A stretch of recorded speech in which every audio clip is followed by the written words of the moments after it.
Olá, sejam bem-vindos a mais um programa Diálogos aqui na TV Unesp. Hoje nós conversamos com um professor da Unesp, em Presidente Prudente, João Lima, sobre o livro Clima e Gestão do Território. Professor João, muito obrigada por sua participação aqui no programa Diálogos. Eu é que agradeço o convite. Professor, recentemente você, junto a outros professores e pesquisadores dessa área climática, publicaram um livro, Clima e Gestão do Território. Eu gostaria que você comentasse a importância de ter uma obra científica vinculada à nossa universidade que debate essa questão do clima com a gestão do território. Ok. Esse livro, na verdade, já tinha sido pensado há bastante tempo por causa da temática vinculada à questão das alterações climáticas, das mudanças climáticas, da variabilidade climática, que apesar de estar comparecendo na mídia com muita frequência, existem ainda muitos equívocos, muitas questões polêmicas. Então, nesse livro, nós quisemos trazer um pouco dessa discussão voltada para os três grandes subtemas da climatologia, que é a questão do clima urbano, a formação de ilhas de calor, os eventos extremos nas áreas urbanas e temas desse tipo. O outro tema está vinculado à relação clima-organização do espaço agrário. Então, é a relação da climatologia com as culturas agrícolas, principalmente com a soja, por conta de ser o produto mais importante do Brasil, né? A relação que existe entre a variabilidade climática e a produtividade, rentabilidade na agricultura. E o terceiro tema tem a ver com aspectos das geotecnologias, ou seja, o aporte das novas técnicas de sensoramento remoto, do uso de imagem de satélite, de equipamentos mais sofisticados para medir poluição do ar, para medir calor, né, o canal termal, que são as câmeras termográficas, e a potencialidade do uso dessas tecnologias para os estudos de clima, principalmente aí no caso urbano, né? E para finalizar, na verdade, esses temas todos foram desenvolvidos numa cooperação entre nós, da Universidade Estadual Paulista, do campo de Presidente Prudente, o GAIA, que é o nome do nosso grupo de pesquisa, e um colega da Federal da Grande Dourados, a UFGD, com a sua equipe também de Dourados. Então, os temas ligados a esse livro abrangem uma boa parte do centro-sul do Brasil. Então, nós temos estudos de caso do Mato Grosso do Sul, da região de Dourados, de Campo Grande, Aquidauana, Presidente Prudente, Oeste Paulista, Araçatuba, Norte do Paraná, Rio Grande do Sul. Então, os temas são gerais, mas existem alguns casos de estudos particulares, estudos locais, em várias dessas partes. Que podem ajudar até, de certo modo, a identificar outros cenários ao redor do Brasil todo. Exatamente. No qual há essa interferência da gestão do território. Porque cada região do Brasil tem determinados tipos de problemas. Os problemas de origem climática no Rio Grande do Sul são diferentes de São Paulo, que são diferentes da região centro-oeste, né? E aí, nesse caso, esse mapeamento garante não que a população, em geral, reconheça, e aí a própria mídia, como o senhor havia comentado anteriormente, né, que tem usado o termo mudança em vez de alteração climática, no sentido de entenda a importância do domínio correto dos temas e, principalmente, da influência que há entre, né, a forma como nós nos organizamos, né, as ações que os humanos realizam nessa interferência climática. Claro. Agora, como se trata de trabalho de geógrafos, então, você sabe que a climatologia é um tema muito abrangente. Existem várias áreas do conhecimento que se apropriam do conhecimento da climatologia. A agronomia, a arquitetura e urbanismo e a geografia. E a geografia, por estar nas ciências humanas, ela tem sempre uma postura mais crítica em relação a esses estudos. Então, é muito importante, e o livro trata dessas questões, é muito importante a gente se dar conta de que um dos grandes problemas não é mais o nível de conhecimento tecnológico que nós temos, nem o nível de conhecimento científico. O maior problema são as formas de intervenção no espaço, a intervenção no território. Porque no Brasil, assim como a maior parte dos países da periferia do capitalismo, os estados nacionais e os governos foram perdendo a sua capacidade de gerenciar o espaço, de organizá-lo, de gestioná-lo. Infelizmente, está nas mãos dos grandes grupos econômicos, né, no caso da cidade, dos agentes imobiliários, etc., que eles tentam organizar a cidade de acordo com os seus interesses na geração de lucro, e não nos interesses da coletividade, pensando em melhor qualidade ambiental, em melhor qualidade climática, em termos desses aspectos todos, né? Então, existem vários artigos no livro que tratam exatamente disso, ou seja, mostrar o problema, mostrar qual é a principal dificuldade, e em geral está associado a essa incapacidade do poder público em intervir no espaço, e em terceiro lugar, mesmo assim, né, mesmo sabendo dessa dificuldade, proposições para mitigação, para adaptação, para transformar as populações urbanas mais resilientes, mais capacitadas a ter uma vida com melhor conforto nas áreas urbanas, né? O senhor comentou essa questão da interferência humana e o primeiro subtema que vocês trabalham é exatamente essa formação de ilha de calor. Eu gostaria que o senhor comentasse um pouquinho nessa interferência que há na gestão, acaba na gestão urbana e que tem que levar em consideração essa questão climática. Claro. Bom, existem várias maneiras de abordar o tema. Vou procurar uma delas que talvez seja mais adequada com um público mais amplo. A cidade, ela acaba produzindo uma atmosfera sobre ela que é diferente da atmosfera da zona rural. Por quê? Porque a radiação solar, quando ela entra na cidade, ela acaba se modificando, se transformando por conta dos objetos urbanos. Então, quando você retira uma copa de árvore, quando você retira um gramado, quando você retira os elementos naturais da paisagem e colocam elementos antropogênicos, ou de origem antrópica, de origem humana, muda o balanço de energia e você gera inércia térmica. O que é isso? Você gera mais calor. Então, você tira uma copa de árvore e coloca uma edificação com uma cobertura metálica, cerâmica, seja como for, você está mudando o balanço de energia e você está produzindo calor. Então, as áreas urbanas são naturalmente uma bomba térmica. Elas são uma ilha de calor, gera-se essa ilha de calor, porque esses materiais armazenam calor. E aí, os estudos que a gente tem feito é, primeiro, mostrar quais são os alvos urbanos que geram mais calor. Quais são? O principal, o grande vilão, são as coberturas metálicas e de fibrocimento, que são muito utilizadas, no caso da metálica, no comércio, em galpões, né? Porque elas são folhas muito leves, muito resistentes, exigem pouca sustentação. E nos loteamentos de população de baixa renda, se utiliza muito as telhas de eternite, que antigamente chamava de eternite, hoje nós chamamos de fibrocimento, né? Para você ter uma ideia, uma residência com uma cobertura de telha de fibrocimento, ela pode gerar entre 8 e 12 graus a mais do que no ambiente externo. Ou seja, 2, 3 metros fora da casa, onde você tenha um ambiente mais próximo do natural, próximo a uma árvore, a um jardim, você pode ter até 12 graus de temperatura de diferença. Se você pegar o caso do Oeste Paulista, que é naturalmente mais quente, uma região quente, e imaginar que durante o verão, mais do que o verão, primavera, verão, que são quase 6 meses, as temperaturas diárias estão sempre acima dos 30, isso significa que as pessoas que vivem nessas habitações estão vivendo em condições extremamente insalubres, com temperaturas superiores a 40, 45 graus. E quem é que mora, quem fica nas residências durante a maior parte do dia? Os idosos e as crianças. Os idosos são a população de risco, né? Por questões cardiovasculares, aparelho circulatório, são as pessoas que sofrem muito com essa mudança de temperatura. E isso acaba, de certa forma, aumentando os casos de morbidade e mortalidade por doenças cardiovasculares, né? Um aumento significativo. Então, quando aumenta essas edificações com esse tipo de construção, tende a ficar mais quente. Então, e aí que entra o papel do Estado, que não faz a sua parte, através de um zoneamento urbano, legislação urbana, não só o plano diretor, de demonstrar que a cidade não é só um local para você reproduzir capital, é um lugar da moradia, o habitat da humanidade pós-moderna. A cidade é o nosso grande habitat, né? Então a cidade tem que ser pensada como um ambiente adequado para a sobrevivência humana em boas condições. Isso significaria não permitir subfracionamento dos lotes urbanos, isso não deveria permitir casas geminadas, isso não deveria permitir excesso de verticalização, porque os edifícios provocam outro fenômeno urbano, no caso do clima urbano, que nós chamamos de refletor de luz e de calor. Porque a radiação solar, quando vem, ela bate no lado do edifício, ricocheteia, bate no chão, bate do outro lado do outro edifício, então ela fica muito tempo batendo nos alvos urbanos. E cada vez que um feixe de luz solar se encontra com um alvo sólido, ele se propaga na forma de calor. Então, à medida que as cidades vão se verticalizando, elas também vão gerando mais calor.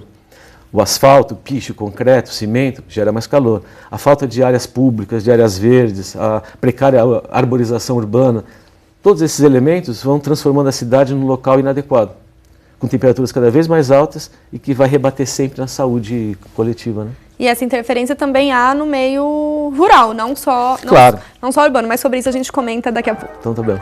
O Diálogos vai para um breve intervalo e já volta.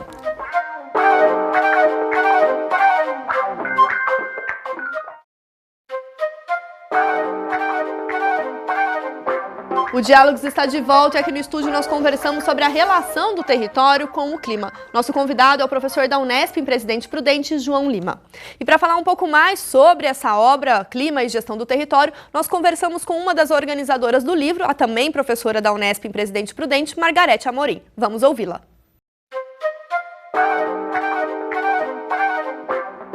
a minha participação nesse livro é que eu, professor João Lima, fazemos parte do Departamento de Geografia e nós pesquisamos na área da climatologia urbana e regional, e nós orientamos vários trabalhos nessa área no nosso programa de pós-graduação em Geografia.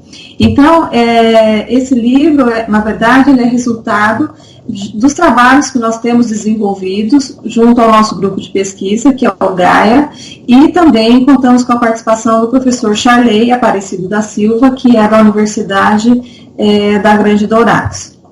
E, então, são vários capítulos, né? Muitos dos capítulos que estão ali inseridos foram resultados de pesquisas de mestrado, de doutorado, que tiveram a minha orientação, né? Eu, na qualidade de orientadora, contribuí de uma forma direta, né, na realização desses trabalhos, e a gente pretende, com isso, disponibilizar para a comunidade da geografia, particularmente com aqueles que estão interessados na climatologia, um pouco das teorias e dos métodos que nós temos desenvolvido aqui nas nossas pesquisas. Particularmente, a minha participação é mais focada aos trabalhos voltados à climatologia urbana, né? Então, como que as cidades têm a capacidade de gerar um clima específico, né? Principalmente no que se refere à geração das ilhas de calor urbana, que no ambiente tropical já tem sido um grande problema para a questão do conforto e da saúde das pessoas. Então, nós temos aí vários capítulos que mostram as pesquisas realizadas em várias cidades do oeste do estado de São Paulo, norte do Paraná, sul de Mato Grosso, que de certa forma mostram um pouco desse resultado dessas pesquisas.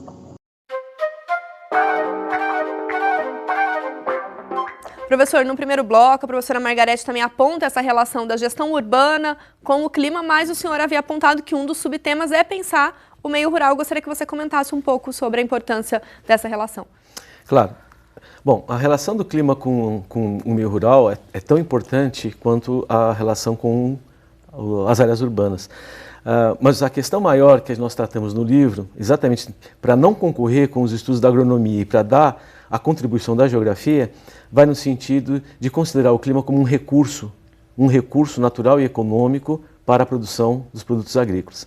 Então isso significa dizer que a maior parte dos trabalhos que nós estamos desenvolvendo, e alguns deles estão nesse livro, tratam de qual é o papel do clima na produtividade, na rentabilidade agrícola, na perspectiva da capacidade dos agricultores em deter tecnologia para suplantar os problemas de origem climática.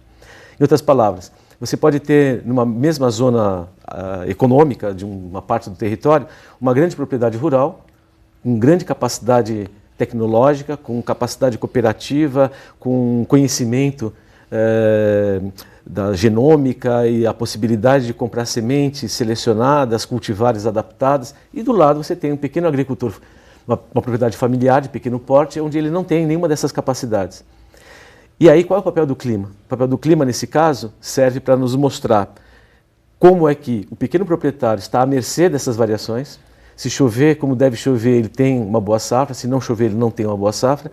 E no caso do grande proprietário rural, que por estar mais capacitado, tecnificado e capitalizado, ele conseguiu, de certa forma, suplantar esses rigores do clima. Então, mesmo quando o clima não se comporta como deveria, ele consegue ter uma produtividade muito maior pelo aporte tecnológico, que é o que em geografia o professor Milton Santos, o maior geógrafo brasileiro, né, dizia que nós estamos vivendo um meio técnico, científico e informacional. Ou seja, se você detém técnica, conhecimento e informação, você tem poder, você consegue concentrar renda e assim por diante. Então, os nossos trabalhos eles vão muito nessa linha de demonstrar a capacidade que os diversos sujeitos sociais, organizações sociais, têm de se defender do clima e aproveitar a riqueza do recurso natural clima no seu processo de produção. Então nós temos aqui trabalhos que tratam da soja, no Paraná, em São Paulo menos, porque São Paulo é mais a agricultura da cana-de-açúcar, né? Nós temos trabalhos também vinculados à produção da soja, mas no Mato Grosso do Sul, que é uma área importante, a região de Dourados, e temos também alguns trabalhos mostrando a relação do mundo rural, mas não necessariamente com a agricultura, mas com o próprio ambiente. Ou seja, a relação entre o clima, processos erosivos e a questão do balanço hídrico, do balanço da água. Que com o desmatamento, com a modificação dos territórios, Na zona rural também você tem uma modificação no balanço de energia e aí, no caso, principalmente, modificação no balanço da água. Nós perdemos muita água, né? Quando você tira a cobertura vegetal, uma grande parte da água que cai da chuva, ela não infiltra, não tem tempo de filtrar, ela escoa e nós acabamos perdendo uma riquíssima quantidade de água doce. E muitas vezes nós não só perdemos a água, como perdemos solo através dessa água por territórios que estão pouco bem elaborados, pouco planificados, ou às vezes até abandonados, ou o agricultor não tem também capacidade financeira ou de conhecimento de gerir melhor a sua propriedade, né, do ponto de vista da conservação ambiental. Então, na zona rural, os artigos vão nessa direção, principalmente a questão das culturas agrícolas, no caso a soja, e trabalhos também vinculados à questão da água como recurso hídrico fundamental para o século XXI. O senhor, né, comentou essa questão de relacionar, tanto no meio urbano quanto no meio rural, a apropriação que nós, cidadãos, fazemos, né, diante da nossa atividade, relacionando isso com o clima. Isso. Mas, nessa alteração climática, mas diante de um desastre natural, né, que é uma outra parte que vocês abordam no livro, que sejam os casos das enchentes, né, no meio urbano, que tem sido cada vez mais crescente, né, e demais desastres que tragam essa relação, de que modo a gente pode nos prevenir, né, desse tipo de situação. Então, bom, antes de mais nada, a gente tem que estar ciente de que o ser humano e a humanidade, ela tem uma capacidade limitada de lidar com muitos desses problemas. Porque muitos dos problemas ligados aos desastres naturais estão aquém da nossa capacidade de gerir. Por exemplo, nós estamos agora em plena época dos furacões no Caribe, né? Começa em setembro, vai até novembro, quase dezembro. As rotas dos furacões passam sempre por Haiti, Cuba, Flórida, sul dos Estados Unidos. Miami, quem mora em Miami sabe todos os anos que ali vão passar 2 ou 3 furacões. E às vezes alguns deles são extremamente catastróficos. Agora, você não tem como tirar Miami do lugar. Tem uma limitação. Então, o que você faz? Você adapta a cidade a que ela sofra o menor dano possível quando o furacão passa. Mas o furacão vai continuar passando e Miami não vai sair do lugar, tá certo? Então, a humanidade, de certa forma, ela abriu mão de lutar contra esses grandes desastres, porque nós não temos condições de lidar com eles, mas em troca a gente tem uma capacidade maior de lidar com os pequenos, que são as enchentes urbanas, as ondas de calor, as chuvas de granizo, vendavais, tempestades, ou seja, são essas que acontecem em menor intensidade, mas que nós temos capacidade de lidar com elas. E aí entra novamente o problema da incapacidade do Estado de gerir o espaço. Por quê? Porque um desastre ele nunca é igual para todos. Um dos textos que está nesse livro é um texto de um aluno nosso, que já está fazendo pós-graduação, sobre a cidade de São Paulo, mostrando como é que você percebe o clima em função de quem você é, de qual é a sua capacidade de entender o mundo e de qual é o seu poder de adaptação e de mitigação diante de um problema. Por exemplo, você mora no Pacaembu, Morumbi, num bairro de alta renda, e trabalha na Avenida Paulista, e você vê uma nuvem cinzenta de um cúmulos nimbus ameaçador que vai despencar muita chuva, o que você vai pensar? Eu vou chegar atrasado. O trânsito vai ficar ruim, se chover muito o farol vai queimar e assim por diante. A empregada desse cara, que mora na freguesia do Ó, quando ela está saindo de casa, indo trabalhar e vê esse mesmo tipo de tempo, ela pensa assim, será que quando eu voltar eu ainda tenho casa? Em outras palavras, a humanidade ela é dividida em classes. E, portanto, as diferentes pessoas, os diferentes grupos sociais, os diferentes sujeitos sociais não estão sujeitos aos mesmos tipos de problema. E é isso que a geografia procura estudar. Estudar quais são os problemas, qual a natureza dele e qual o tipo de impacto que ele provoca no território que é socialmente produzido, que é desigual. Né? Se nós estivéssemos vivendo na Noruega, certamente não seria isso. Mas não, nós vivemos no Brasil, que é um país extremamente desigual, com grandes fragmentações espaciais e os grupos sociais sofrem mais ou menos. Mas, de qualquer maneira, independente desse lado mais sociológico, vamos dizer assim, nós também estamos trabalhando com a questão da estatística dos eventos extremos, ou seja, a frequência deles, com que frequência eles ocorrem, com qual magnitude. Fazendo um diagnóstico. Um diagnóstico, exatamente. E a partir de qual é o limiar de um determinado fenômeno atmosférico que a gente deve realmente entrar em estado de atenção e desencadear um conjunto de ações através da defesa civil, de outros organismos, para minimizar o impacto, né? Professor, todas essas 3 abordagens, né, voltadas ao urbano, rural e à questão dos desastres naturais, o senhor sempre reforçou essa questão da participação pública, né, do órgão público, da gestão pública em relação a esse domínio desse território relacionado com a questão do clima, mas sobre isso a gente fala um pouco mais daqui a pouco. O Diálogos faz mais uma pausa e já volta.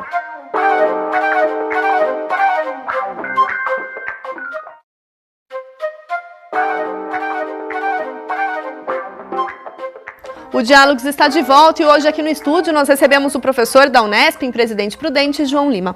Professor, nós comentávamos a respeito, né, da abordagem que o livro Clima e Gestão do Território traz, e um dos focos principais que rodearam bastante a nossa conversa é a questão da gestão pública. Eu gostaria que o senhor comentasse em que medida pesquisas como essas que vocês vêm realizando, com a divulgação científica, seja no livro, seja em participação em eventos, até mesmo em eventos municipais e estaduais, pode ajudar a, de repente, sensibilizar a gestão pública para uma atuação efetiva em meio à gestão urbana, rural, relacionando com o clima? Ok. Bom, como eu havia dito, essa é uma contribuição dos estudos da climatologia com a gestão do território provenientes da área da geografia. Isso não quer dizer que é um diálogo unitário, nós estamos dialogando com todas as outras áreas do conhecimento. Mas nós estamos dando a nossa contribuição, que se refere sempre à relação sociedade-natureza. Daí a importância sempre de falarmos sobre os diversos grupos sociais, sobre o papel do Estado e do poder público. A principal importância de chamar atenção para esse tema tem a ver com alertar as autoridades, o poder público e mesmo a sociedade civil organizada, comunidades, associações de bairros, para esse tipo de problema, porque, em geral, sai muito mais barato e menos sofrido você prevenir do que E essa prevenção, ela é possível? Ela é possível, sim. Vou citar só um exemplo claro. Em Presidente Prudente, nós temos cerca de 12 mil residências com telha de fibrocimento. Nós fizemos um estudo com a Santa Casa, com a Unimed, e, para resumir a história, nós chegamos à conclusão, com o custo das internações e da mortalidade de pessoas por conta das ondas de calor, nós chegamos ao valor de R$1.700.000 por ano. A Presidente Prudente gasta com saúde e com mortalidade por conta do excesso de calor nas doenças cardiovasculares. Com a metade desse dinheiro, nós conseguiríamos trocar todas as coberturas de todas as residências de fibrocimento, nós conseguiríamos urbanizar arborizar dois terços da cidade com árvores de grande porte, porque uma árvore de grande porte tira entre 6 e 7 graus de temperatura e tira 1 tonelada de dióxido de carbono e monóxido de carbono da atmosfera. Com esse dinheiro, nós conseguiríamos minimizar de tal maneira que a gente reduziria 70% a 80% dos casos de internação. Que não é só o econômico, também é o sofrimento, a pessoa que está no hospital, a família, a perda, às vezes, de emprego. Então, relembrar que essas coisas funcionam assim. O problema é que, em geral, o poder público municipal, ele tem carências financeiras, tem carências de pensar a cidade de uma maneira mais totalitária, mais ampla, mais sistêmica, né? Porque a maior parte dos prefeitos ficam correndo atrás do cotidiano e dos problemas pontuais, né? Então, daí a importância da gente tentar novamente reforçar a fundamental relação entre a universidade e o poder público municipal, ainda mais a Unesp, pelas suas características, né? E é um diálogo muito difícil. Em alguns lugares é mais fácil, mas na maioria dos lugares, raramente os prefeitos, eles acabam nos atendendo. Quando conversa, acham interessante a ideia, mas depois nunca mais isso vai adiante, né? É uma pena, porque ambos perdemos com isso. Nós, pela possibilidade de aplicação de um conhecimento, né? E eles, porque perdem a capacidade de poder melhorar a qualidade de vida nas suas cidades. Professor, para a gente tentar, de repente, reverter um pouco, minimizar esse efeito dessa falta de diálogo, a atuação dos profissionais que, porventura, estão se formando na área da geografia, que é o foco da atuação de vocês, de que modo isso contribui, né? Pesquisas recentes, aplicadas, que podem ajudar aí na formação desse profissional que, de certo modo, pode ter uma intervenção na sociedade. O livro é feito por geógrafos, mas os temas estão dialogando muito bem, tanto com a agronomia, como com a arquitetura e urbanismo, com a saúde pública. São as outras áreas que a gente dialoga, usando inclusive os mesmos referenciais teóricos e estudos feitos por essas outras áreas. Nós temos uma formação de mestres e doutores na área de climatologia bastante grande e muito importante. A Unesp é um centro importante no Brasil da climatologia geográfica. Eu e a professora Margarete juntos orientamos quase 1/3 dos doutores na área de climatologia geográfica no Brasil nesses últimos 10 anos. E a gente torce por isso, né, que essas pessoas não só venham alimentar a carreira docente, mas também ir trabalhar nos institutos de pesquisa, nos órgãos públicos, empresas privadas, ONGs, enfim, sempre levando esse tipo de conhecimento para que a gente possa melhorar a qualidade de vida e a gestão do território. Agora, esse livro, ele também foi editado em e-book, então ele está em papel e em e-book, pela editora Paco Editora, que é uma editora pequena, mas que tem se desenvolvido muito nos últimos 5 anos, se especializando em livros universitários. Então as pessoas podem acessar, comprar pelo e-book ou em papel. E, de certa forma, esse livro também é um marco para nós, porque ele representou um período de 30 anos de trabalho da climatologia prudentina, né, já de longa data. Então, ele, de certa forma, ele mostra já um estágio de maturidade do ponto de vista temático, de instrumentação, de viés de pesquisa, ou seja, é uma escola que se consagra já antes de eu ter chegado há quase 30 anos atrás, até hoje, né? Então é uma contribuição que a gente acha que ela é importante para todos aqueles que se interessam pelo tema, independente de serem da geografia. E aí gera outro e fomenta outras discussões e outros projetos. Eu gostaria de parabenizar, professor, você e a todos os autores do livro por trazer um tema de extrema relevância e que, quem sabe, a gente consiga ir aprimorando esse diálogo com o poder público. Muito obrigada por sua participação aqui no Diálogos. Eu é que agradeço a oportunidade. Muito obrigada. O Diálogos de hoje fica por aqui. Acompanhe a discussão sobre clima e gestão do território também em nosso site. Obrigada pela companhia e até a próxima.